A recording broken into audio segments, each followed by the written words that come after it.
Faster than a speeding bullet. I ran until my muscles burned and my veins pumped battery acid. More powerful than a locomotive. An idea is like a virus. Resilient. Highly contagious. Able to leap tall buildings at a single bound.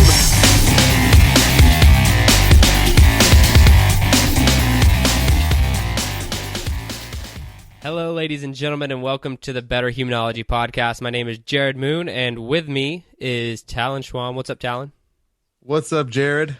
Not much, man. I wanted to tell everyone before we hop in today's episode that if you like the podcast, if you're enjoying it, could you head over to iTunes and give us a 5-star review and a positive comment, or any review and positive comment would be awesome.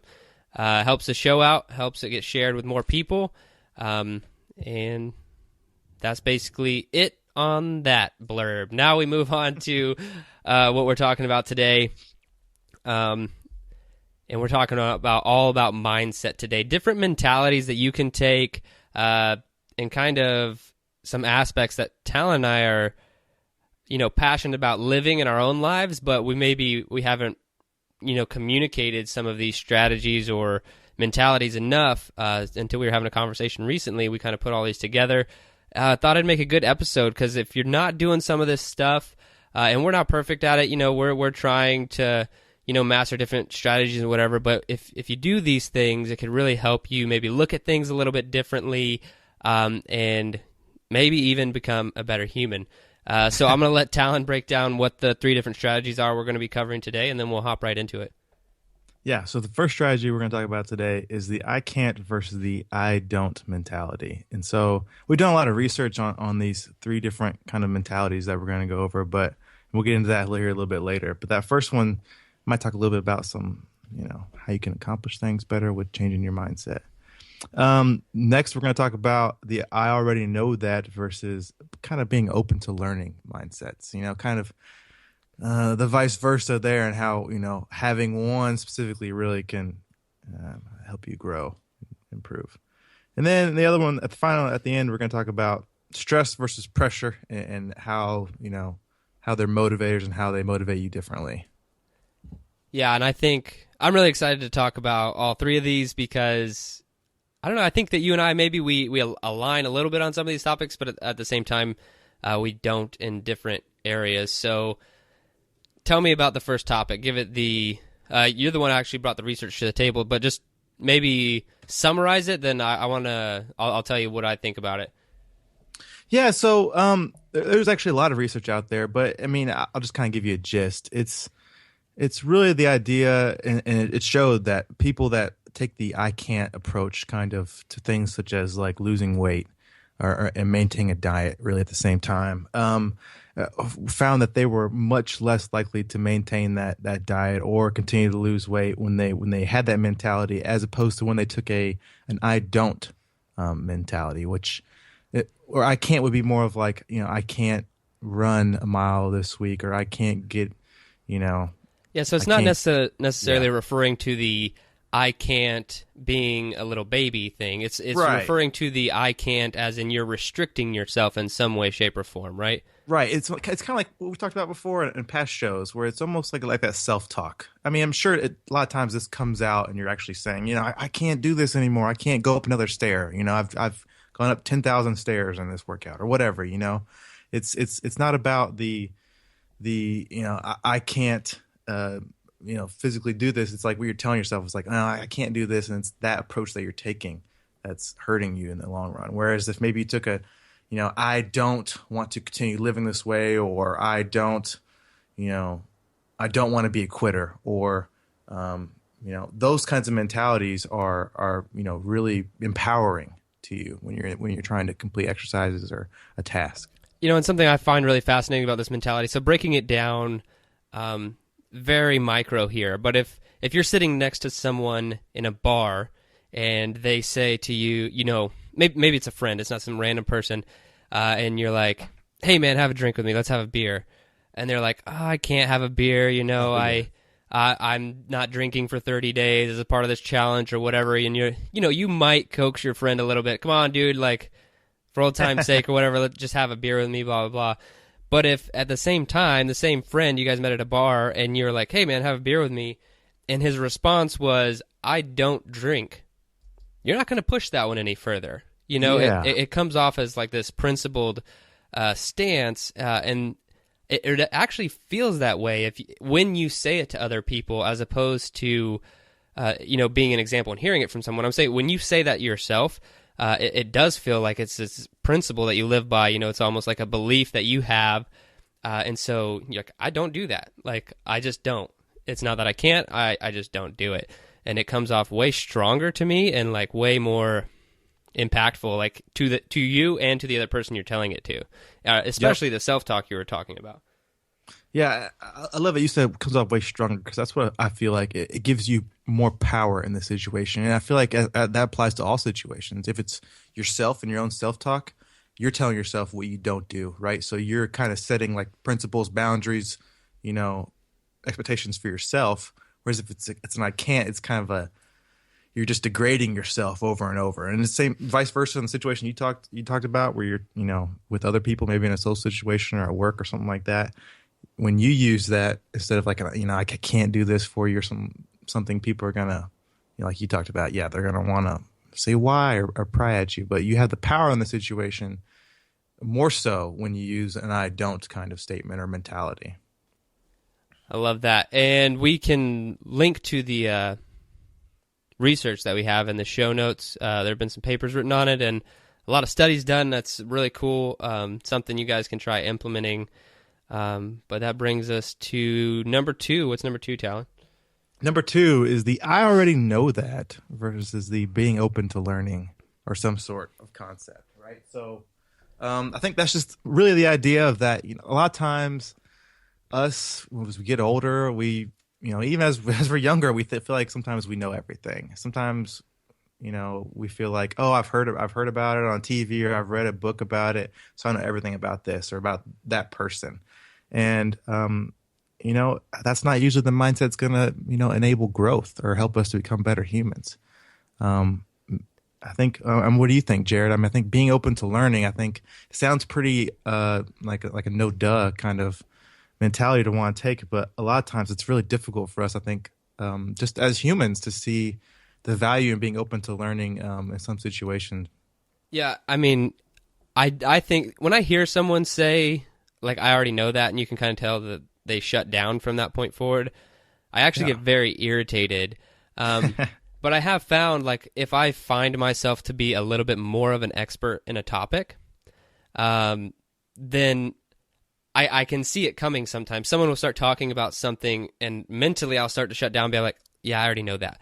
And I have to, like, reel myself back and be like, yeah, maybe you don't. Maybe they're going to offer a different perspective. Maybe something is going to be different. Maybe you're going to get something out of this. And it's taking that growth mindset and deciding that you're going to learn from something. But there's some people who just have an incredibly fixed mindset, or they don't want to experience growth, and they already know everything. But like, if you already know it all, then like, I think we all know somebody like that, right? Yeah, everybody knows somebody like that, because I ran into people like this all the time.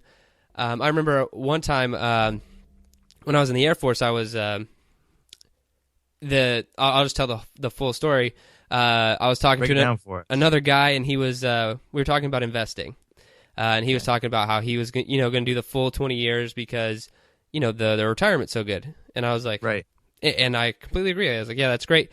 I was like, another strategy, because you're so young, and I talked about kind of what my wife and I are doing with our investing strategy for buying investment properties, is to buy one and then hold the investment property, cash flow, pay the house off. And if you do that with like 5 houses that have a $2,000 a month rent, you're now collecting $10,000 a month in rent.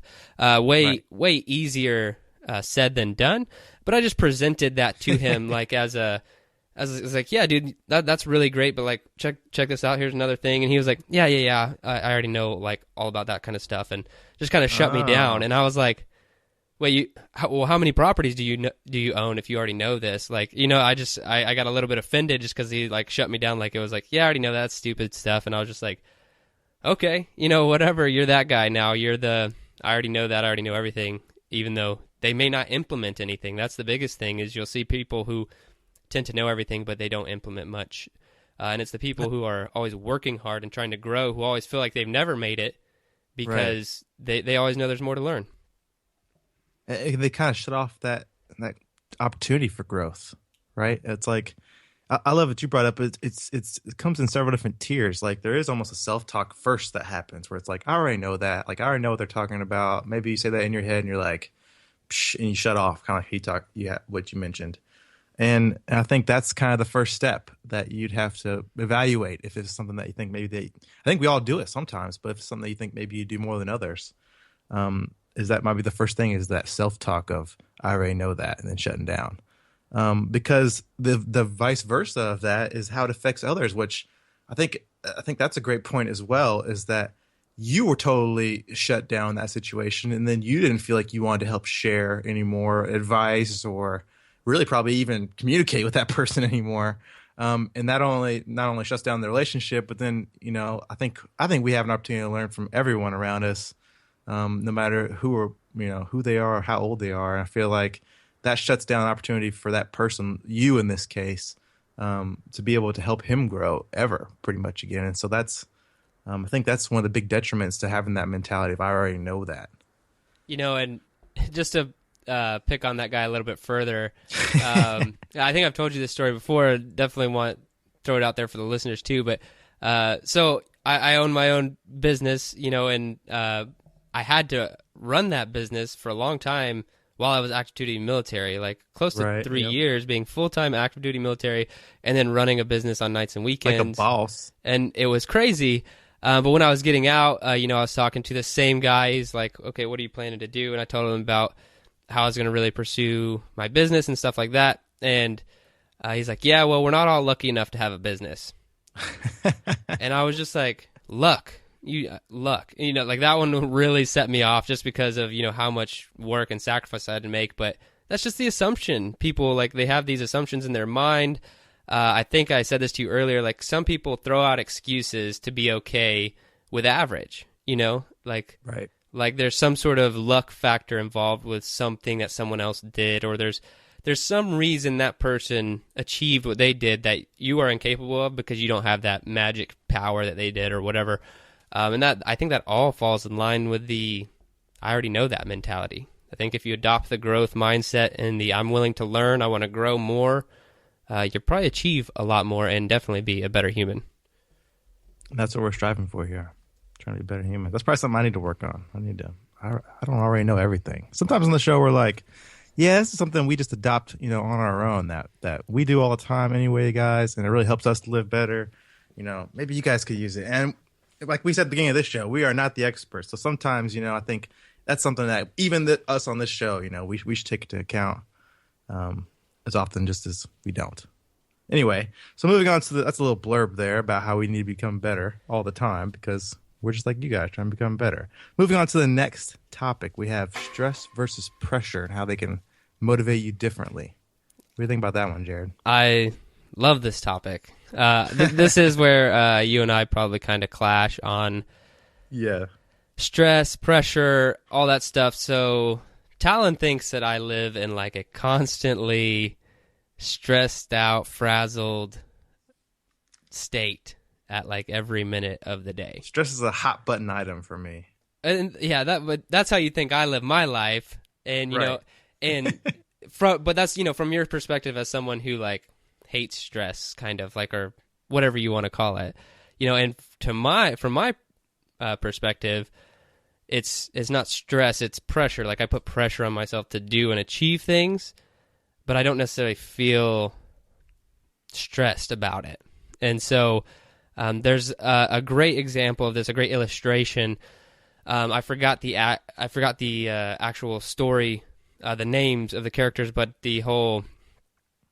So if you're standing under or next to a tree, you have an apple on your head, right? Right. And then I'm standing 100 feet away from you with a bow and arrow. Oh no! And I have to. We're not playing that game. I have to shoot the apple off your head, right? I am not that stressed, but I am under an incredible amount of pressure to not kill you. You would be just absolutely stressed out. I'm not saying you, but like people would be absolutely stressed out because you have no control of the situation.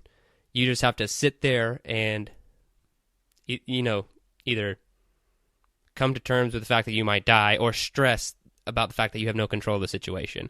And I think that's a great illustration of pressure versus stress, is that it's okay to be under pressure, which in a sense is kind of stress, like it's a stressor.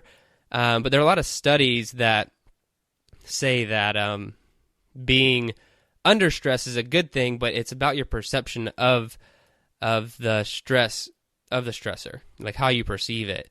Because a fighter pilot will be under a lot of stress, when they're flying and making decisions and everything.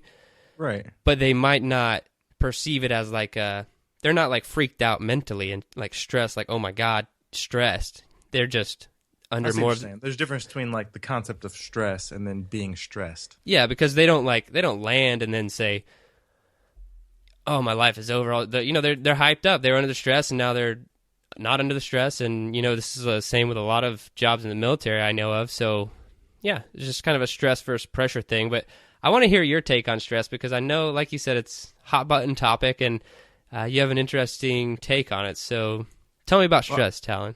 I loved your analogy because I think that broke it down for the listeners best. For me, I feel like what it was as a mental health clinician, I think I've done a lot of my research on how stress affects you, and especially over time. And so for me, I didn't look at them, so differently, because I feel like sometimes it can have the same effect on you physically, right?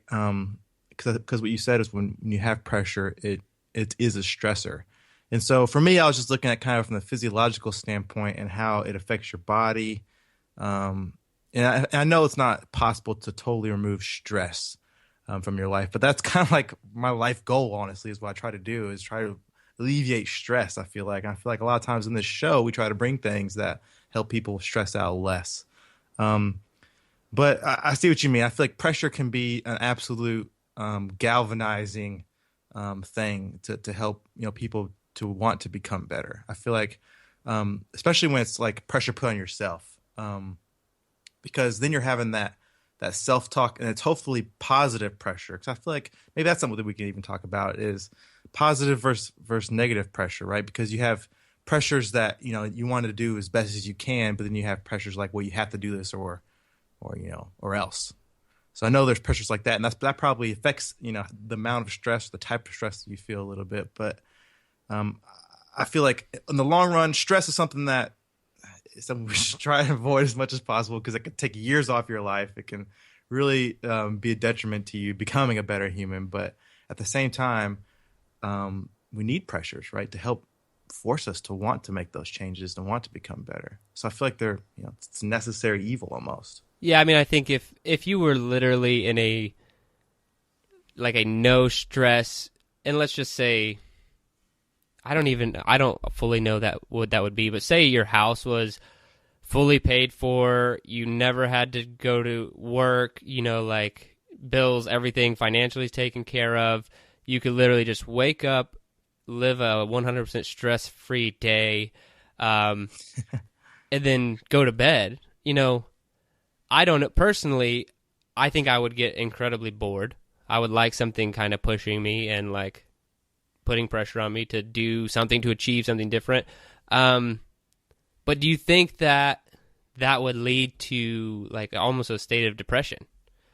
Because do you feel like having no stress at all, that's an unachievable goal, but do you feel like having no stress at all you'd almost have no purpose?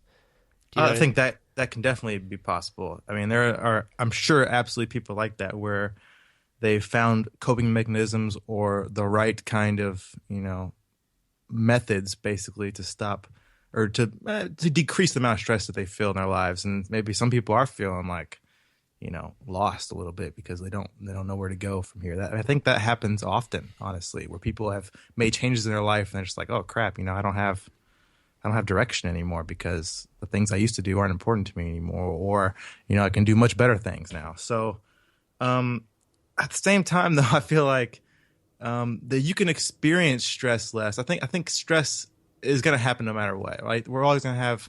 I don't think that imaginable situation or that imaginary situation you just brought up is really possible. I mean, maybe there's some Donald Trumps out there that have all the money in the world that don't have to wake up with problems, but Trust fund babies.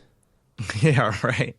But we're all going to experience stress, and so I think that if you can really change your mindset about the stress that's being put on you, or even the pressure that's being put on you, and it kind of, or maybe the stress being put on you, and then really more relate it to pressure, and then kind of rephrase it in your mind, and rethink about it, because I think you can use some of these other concepts that we talked about in the show, even with the I can't, I don't, or the I'm open to learning this, and force and stress into more like pressure situations to take on those mentalities, where it's like I feel stressed that I can't I don't know, run a mile, right? Where I change my mindset and I start putting pressure on myself, where I don't want to be a person that can't run a mile, and I start putting positive pressure on myself.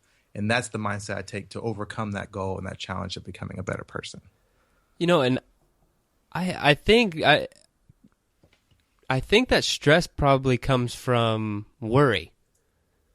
Yeah. Because if you a lot of times, if you think about it, I've had this conversation before with other people about worrying, and they ask me if I worry about a lot of things, and my answer is typically no, because I feel like worrying means is almost like the example I gave you of you standing under a tree with an apple on your head, and me with bow and arrow. All you can do right there is worry.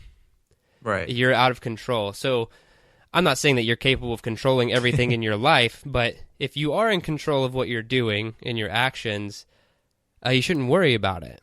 Like, you just shouldn't worry if you have control over that situation. And then if you don't have control over a situation, why are you worrying about it? You cannot control it. So like worry, I think, is what causes a lot of stress. And if you actually look at it, worry should just not even be there. Because like I said, either you can control it or you can't. And if you can't, then why are you worrying about it? So it's just, absolutely, breaking it down that way. It's like worry begets itself too. And that's what just starts the ball rolling with stress. And so, yeah, I think a lot of times we can remove some of the worry by changing our mentality by using I don't more so than I can't. We have the power to remove some of that worry and remove some of that stress. And it really comes down to reshaping, our mentalities. And that's why today's show is I love today's show. It's a great show. Yeah. Pretty good. All right, so let's give a little challenge to the listeners, something they can do in each one of these topics. So starting with number 1, which was the I can't versus I don't. I can't versus I don't. So I would challenge the listeners to pick one thing that you maybe I would like to go small with it. And Talon, if you have a different suggestion, obviously you can give that one. But I would like to challenge the listeners to go small with something that you may restrict yourself on, because we do a lot of that. We use a lot of our willpower to restrict ourselves from making decisions we know are bad for us. So instead of telling yourself or others, I can't, tell them that you don't. And maybe that's how you use your time. If someone's like, hey, come out and watch a movie with us, you say, I don't do that. I work out during that time frame, or whatever. It doesn't have to be that dramatic. It could be with your diet. Change an I can't somewhere in your life, really small place, to an I don't, and see what kind of results it has, how it might change your mentality. Do you want to give them a challenge of bigger proportions? You're normally a bigger picture guy. I don't know, bigger picture. I think that's a really great one because it starts reshaping the mind a little bit. So, I think taking that approach to something and starting to see what that feels like instead of like you come out with us tonight or whatever. Yeah, I think Jerred makes a great piece of homework, really, because that's you saying it even one time is gonna start the process of you starting to think on that more positive growth kind of mindset. Yep. And so moving to number 2, since you said growth mindset, I already know that. I would just challenge yourself to never think that. Or actually, that's too hard, right? So the challenge actually is going smaller to realizing that you maybe have just said that to yourself. Yeah. Just the realization. I think that's perfect. Because if you just can realize, like I said, it was hard. It's hard for me a while. I think the older you get, the more challenging this will become, because you only feel like you're getting better at these select few things you've chosen to get better at in life. You know, Right. like I'm only getting better, really. Like I'm getting a lot better, like 2 or 3 areas, and I'm okay with that. But those 2 or 3 areas in my life, if someone else brings something to me, sometimes I go straight to I know that. And like I said, I always have to catch myself and be like, no, I don't know everything. What can I learn? So just really micro there, just the realization that you might do it occasionally, and see if you can challenge yourself to think a little bit differently. Yep, becoming aware is the first step. So, and then absolutely, because then maybe you even open yourself up to be able to teach that other person as well. So stay open to learning. Stay open to learning. And then the last one covering Stress versus pressure. Stress versus pressure. You know, this one is almost too challenging to give someone a real fix. Just because I can't go to someone and like grab you by the shoulders and be like, hey, don't stress out. This is just pressure. Right. You know, and like make them change their whole mentality about it. But what Talon said earlier in the podcast about stress taking years off your life is 100% accurate. And so if you perceive, if I had to ask you in a questionnaire right now, do you live a stressed life? Like, would you say you're moderately stressed to severely stressed or like chronically stressed or whatever? A lot of people are going to say yes to that. And you don't have to feel like you're living in a stress state, but you can feel like you're living in a pressure state. And, you know, like I said, I don't think I can't give a fix other than just trying to open your mind to realizing the difference between stress and pressure, and try to maybe worry less to avoid some of that stress. I'm Dr. Seuss.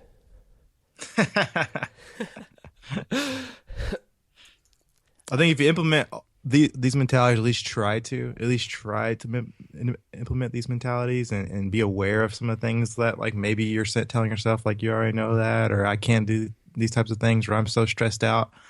A lot of it's going to help each other out. A lot of it's going to work together, and you're going to start thinking in a more positive way that's not stressed out as much, that doesn't allow as much room for worry, because you're taking a stance that, you know, that you have control of your life and these things around you. Love it. All right, guys, love you guys. That is a wrap for today's listening. Better Humanology podcast. Head over to iTunes. Give us a good rating and review. We'd really appreciate it. But other than that, that's it. I'm out for today. Peace.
Your best.